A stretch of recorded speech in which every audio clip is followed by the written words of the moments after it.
Welcome back to the show. We've got breaking news tonight of a deadly shooting involving the death of a Vancouver police officer. Really a heartbreaking, tragic story, and we're getting new details into the newsroom tonight. Fox 12's Bridget Chavez is live with an update into the investigation. Bridget? Yeah, Camilla, investigators now say a Clark County Sheriff's deputy accidentally shot and killed a Vancouver police officer. That officer was Donald Sahota. And he did, investigators say that this happened after an armed robbery and pursuit of a suspect. It ended at Sahota's home in Battleground. Investigators say the suspect and the officer, who was off duty but armed at the time, fought in Sahota's driveway. Officer Sahota dropped his gun and was stabbed several times by the suspect. The suspect then broke free and ran toward the house where Officer Sahota's wife was inside. Investigators say Officer Sahota was then able to pick up his gun and run toward the suspect. That's when sheriff's deputies arrived, and one of them mistakenly shot Officer Sahota several times. The suspect surrendered to the deputies moments later. Officer Sahota did die at the scene. And again, this is a developing story, so we will continue to keep you updated as we learn more about what happened. Reporting live in Vancouver, Bridget Chavez, Fox 12 Oregon. All right, Bridget, thanks for the update. City officials have been showing their support for the fallen officer. In a statement, Vancouver Mayor Anne McInerney-Ogle said in part, quote, "I am heartbroken by the loss of Officer Donald Sahota. My thoughts are with his family, friends, and all those he served with. I hope the community will join me as we hold Officer Sahota's family and our law enforcement community in our thoughts and hearts."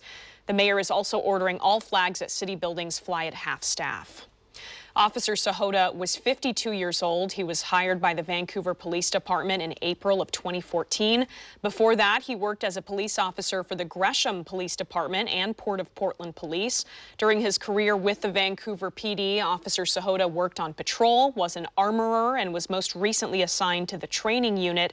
Officer Sahota leaves behind a wife and 2 children. Well, everything leading up to this officer-involved shooting in Battleground all stemmed from an armed robbery just outside the Vancouver city limits. Fox 12's Connor McCarthy spoke to the worker who was robbed and has those details. It all started here at a Chevron gas station at the corner of Northeast 99th Street and Highway 503 in the Orchards area. Just working my till at 8:15. Dude walks in through the front door, pulls out a pistol, right out of his pocket, aims it directly at my chest while holding his hand over the slide. The Chevron worker who was robbed asked to remain anonymous, but he said some man demanded money out of the register Saturday night. Afterwards, I was a little rattled, but nothing life-threatening or different. I had a little bit of a panic attack. The worker complied and gave him nearly $600. I just don't want to agitate the guy. I just want him to be out of there and be done with it. I'll call the cops as soon as he's gone. The worker called law enforcement and the chase started minutes after the suspect took off in a stolen car. Clark County deputies followed the man as he made his way north towards Battleground. A car switched lanes that was coming eastbound, switched into the oncoming westbound lanes, and it was just there in front of us. Penny Ekaroon and Matt Stockbridge were driving west on Northeast 219th Street when they saw the suspect heading straight at them. It took a second to process it, and then once I figured out what was going on, I had to make sure that there was nobody around us. So we're thankful we were the first car to get over. Stockbridge says he quickly got out of the way, avoiding the suspect's car hitting him. I have anxiety in cars anyways, and to see headlights coming after you, you just pretty much think you're gonna die. It's still unclear at this time exactly which roads the suspect took, but what we do know is the suspect ended up here in Battleground on Northeast 84th Avenue, leaving one person dead. Priority 1, engine 22, tower 35, stab, gunshot, or penetrating trauma. In Battleground, Connor McCarthy, Fox 12 Oregon.